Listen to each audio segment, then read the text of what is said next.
J'avais officiellement transféré la propriété de notre maison à mes parents et j'envisageais de divorcer. James, d'un air froid, m'a montré du doigt et a insisté sans ménagement pour que je quitte la maison. Il s'est lancé dans un flot d'insultes, soutenu par ses parents, des sourires enjoués, qui semblaient approuver silencieusement ses actions.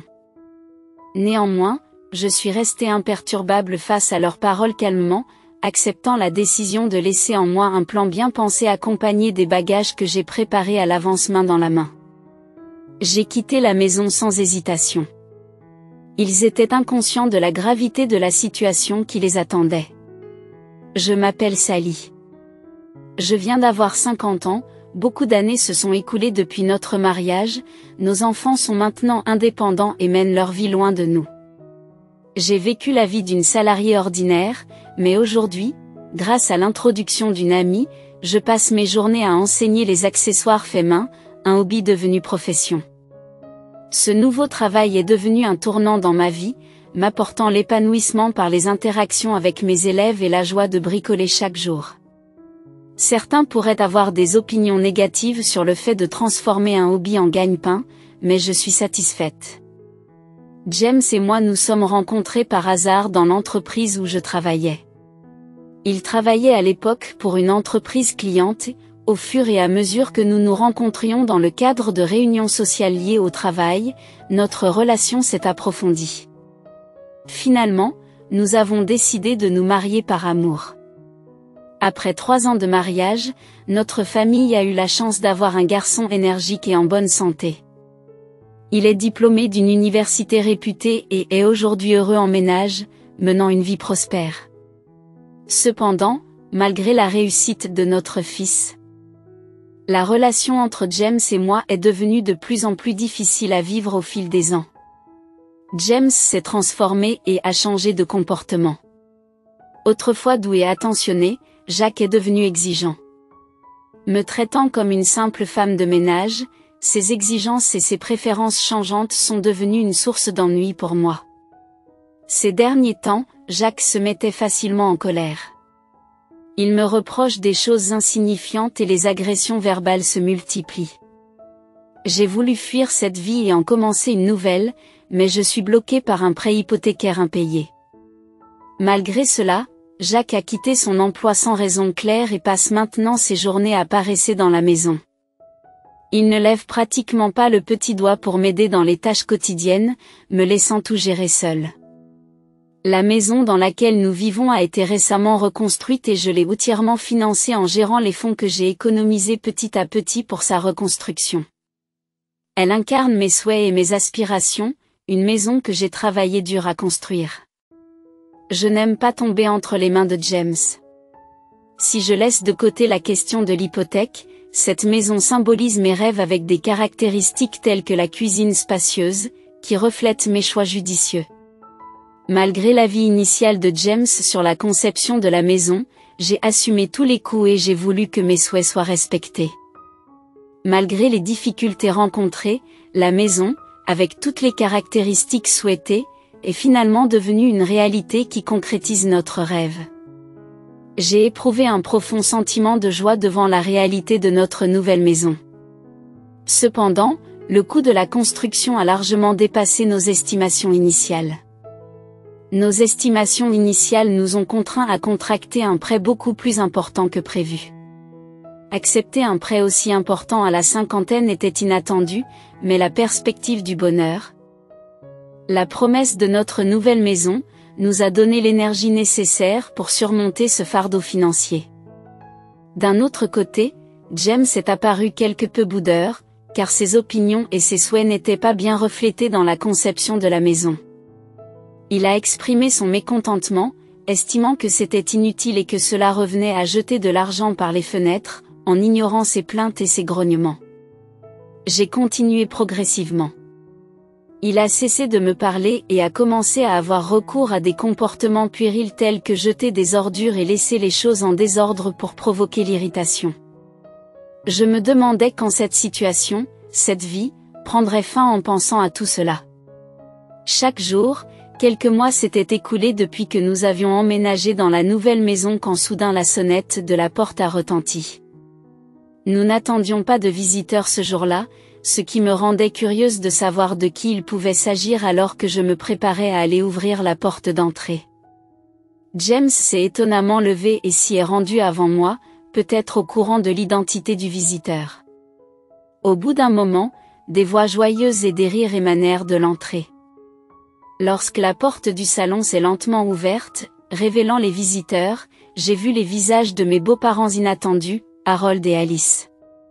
Honnêtement, j'ai toujours ressenti une certaine pression dans ma relation avec eux. Lorsque nous avons annoncé notre mariage, ils m'ont traité froidement, m'ont critiqué pour mon statut social inférieur et ont maintenu une attitude gênante. Même le jour de notre mariage, leur interférence a continué après le mariage et chaque fois que j'ai interagi avec eux. Je me suis demandé comment gérer la situation. Même si je pensais qu'il y avait eu un changement ou un apaisement en raison de l'absence de contact, leur visite soudaine m'a surpris. Je les ai salués poliment. J'ai senti une légère tension, mais ils sont passés à côté de moi sans un mot intentionnel, en ignorant ma présence et en me heurtant l'épaule. James a fièrement présenté la maison à ses beaux-parents, à leur retour, l'expression de leur visage semblait satisfaite. Cependant, l'expression de Jack est devenue sévère et il a soudainement élevé la voix, en colère contre moi. Me demandant de me dépêcher de préparer du thé et des encas, je me suis empressée de préparer du thé et des encas, mais ses parents ne semblaient pas satisfaits, commentant l'hospitalité. Malgré mes efforts, Harold a exprimé son mécontentement, alors qu'il finissait rapidement les encas et le thé. Il a commenté avec appréciation l'intérieur de la maison. James, avec un large sourire, a invité ses parents à vivre ensemble dans la maison, ignorant presque ma présence. Ils ont écouté les paroles de James et sont partis, me laissant observer leur silhouette en train de reculer. J'ai senti l'écart important entre James et moi, et j'ai manqué de le voir discuter et rire joyeusement avec ses parents, ce que je n'avais pas vu depuis longtemps. Par la suite, en réponse à l'invitation de James, ses parents ont commencé à venir chez nous plus fréquemment. Au début, c'était quelques fois par mois, mais c'est passé progressivement à plusieurs fois par semaine, puis à presque tous les jours. Cependant, leurs critiques à mon égard n'ont jamais cessé et James n'a montré aucun signe de vouloir les atténuer. L'attitude de James consistant à me blâmer, associée à la désapprobation accrue de ses parents, est devenue plus prononcée. Il se plaignait sans relâche que je n'écoutais pas et que je faisais souffrir notre fils. Malgré les difficultés quotidiennes, je me trouvais incapable d'exprimer la frustration qui m'habitait. Tout ce que je pouvais faire, c'était présenter des excuses. Les visites de la belle famille se sont multipliées au-delà de l'anticipation. Ils ont commencé à me rendre visite encore plus fréquemment pendant mon absence. Ils venaient avec James qui partait, preuve évidente de leurs activités à la maison, des canettes de bière éparpillées, des bouteilles vides et des traces d'alcool renversées qui s'infiltraient dans notre nouveau tapis. Malgré mes protestations, la nouvelle maison commençait à sentir l'alcool et à être sale. Je ne comprenais pas pourquoi James, qui ne contribuait pas aux dépenses du ménage, était prompt à se plaindre. Son implication dans les jeux d'argent a ajouté une autre couche d'inquiétude, car des restes de glissade de literie usagés faisaient régulièrement surface, et expliquer les risques des jeux d'argent et leur impact sur nos finances semblait futile. Les pertes ont été un coup dur, d'autant plus que l'argent utilisé pour le jeu avait été durement gagné grâce à mon travail infatigable. Près d'un mois après les fréquentes visites de la belle famille, qui ciblaient les moments où je sortais un jour et rentrais tôt, je les ai trouvés en train de passer du temps dans notre maison. Surpris, je les ai interpellés, mais leurs propos hargneux et leur attitude indifférente montraient clairement qu'ils considéraient ma présence comme gênante. Frustré et stressé par l'attitude insolente de Jack et de ses parents, j'ai réalisé que j'avais atteint mes limites. Au lieu de succomber à mes émotions, j'ai décidé qu'il était temps d'élaborer un plan pour faire face à la situation au milieu de cette agitation. Un événement inhabituel s'est produit alors que j'étais censée être absente. Les beaux-parents m'ont rendu visite à l'improviste, exprimant leur surprise quant à leur timing inhabituel. J'ai fait un commentaire sarcastique sur le fait qu'ils évitaient ma présence, mais ils n'ont pas tenu compte de ma remarque. Ils sont entrés avec audace dans la maison, James les a accueillis avec un sourire et les a conduits à inspecter divers endroits, de la cuisine à la salle de bain. En observant leur vérification méticuleuse, j'ai senti une intention cachée derrière leurs actions, même lorsqu'ils sont partis, ils arboraient des expressions satisfaites, comme s'ils avaient confirmé quelque chose de curieux et de méfiant. Je m'interrogeais sur leurs inspections et me demandais s'ils n'avaient pas quelque chose à me dire. J'avais prévenu James de ne pas s'inquiéter en insistant sur le fait que ce n'était pas ses affaires. Cependant, son comportement laissait supposer qu'il me cachait quelque chose. Je soupçonnais qu'il essayait de me manipuler astucieusement, mais saisir la véritable intention s'avérait difficile. Un jour, après le travail, je suis rentré chez moi et j'ai trouvé un grand camion de déménagement garé devant notre maison, portant le logo d'une société appelée Moving Center. James semblait discuter avec le chauffeur du camion et les représentants lorsque nos regards se sont croisés, il a fait semblant de ne pas me voir et a disparu à l'intérieur de la maison. Ce qui m'a le plus choqué, c'est l'arrivée simultanée de mes beaux-parents. Ils m'ont salué avec décontraction et James les a accueillis en les conduisant dans la maison. L'atmosphère était tendue, alors que je les suivais à l'intérieur, j'ai remarqué un changement significatif. Les meubles et les objets familiers que je connaissais avaient disparu, remplacés par les meubles datés de mes beaux-parents, disposés comme s'il s'agissait de leur maison. Lorsque je me suis assise sur le canapé, ils m'ont entouré d'un sourire narquois qui traduisait un sentiment de suffisance. Leur comportement indiquait une action planifiée à l'avance, bien qu'anxieux, j'ai décidé d'attendre tranquillement et de voir ce qui allait se passer. Ils ont déclaré qu'il y avait quelque chose qu'ils devaient me dire, ce qui laissait supposer une intention cachée. Je me suis précipitée. Je répondis avec un calme vain et Jacques poussa un profond soupir avant d'avouer qu'il avait vendu la maison à ses parents. Il a proposé de divorcer et mes beaux-parents ont acquiescé, leur sourire narquois suggérant qu'ils essayaient de jouer avec moi.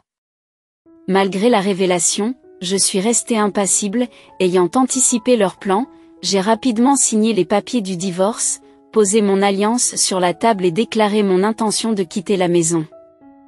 J'avais des soupçons sur les comportements contre nature de James et de mes beaux-parents, d'autant plus que leurs fréquentes visites en mon absence confirmaient mes soupçons. J'ai installé des caméras de surveillance autour de la maison SED avec mon smartphone. Le premier jour, j'ai observé leurs conversations quotidiennes. Cependant, un jour, je suis tombée sur des images où Jacques et ses parents discutaient joyeusement de la vente de la maison, choquée par cette révélation. J'ai décidé de planifier mes prochaines démarches de recherche d'une nouvelle résidence en me basant sur les informations obtenues grâce aux caméras de surveillance. J'ai pris l'initiative de transférer le prêt immobilier de mon nom à celui de James. S'ils ont l'intention de m'expulser de notre maison, je pense qu'ils devraient prendre en charge les paiements et les responsabilités de l'hypothèque. L'hypothèque mensuelle s'élevant à 1 900 $ a été payée avec mon salaire durement gagné.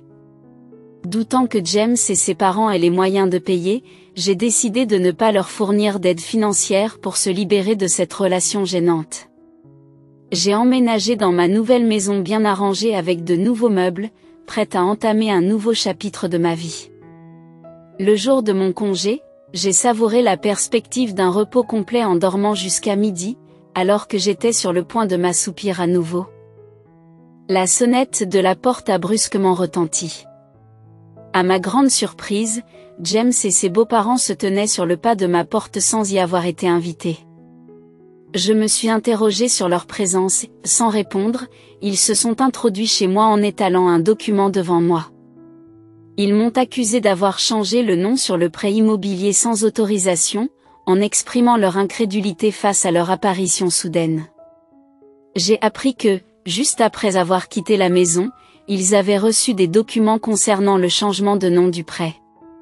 James et ses parents ont été choqués, affirmant qu'ils étaient actuellement au chômage et qu'ils n'avaient pas les moyens de payer le prêt mensuel élevé dans un accès de colère.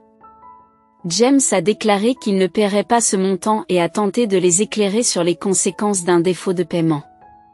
J'ai expliqué que les intérêts et les frais de retard pouvaient augmenter considérablement le paiement final. James a d'abord semblé sceptique, mais après avoir cherché des informations en ligne, son expression s'est transformée en une expression de choc et de détresse. Je lui ai recommandé de chercher un nouvel emploi pour prendre un nouveau départ. Leurs visages sont devenus encore plus pâles, car ils ont réalisé la gravité de la situation. Ils ont admis ne pas avoir d'économie ni de biens, James étant accablé par d'importantes dettes de jeu et n'ayant pas de revenus stables. Ils ont demandé de la compréhension et de l'aide en insistant sur les années qu'ils ont passées ensemble. Insensible à leurs supplications, j'ai fermé la porte pour échapper à leur tentative de rétablissement de la relation. Ils m'ont dénoncé à la police, ce qui a conduit à leur expulsion de ma propriété. Finalement, en raison de contraintes financières, ils ont déménagé dans un appartement plus abordable à la périphérie de la ville.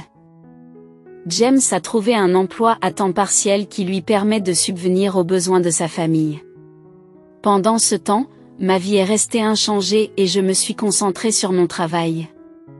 Pendant mon temps libre, j'ai lancé un blog sur l'artisanat, qui a attiré l'attention et doublé mes revenus mensuels, et j'ai reçu de plus en plus de demandes d'ateliers et de cours.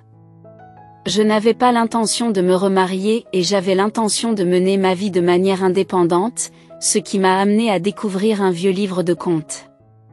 Les premiers jours de mon mariage ont ravivé les souvenirs de nos luttes financières, mais avec un sentiment de détermination, j'ai décidé de construire un nouveau bonheur par moi-même, et j'ai remis le livre de contes sur l'étagère.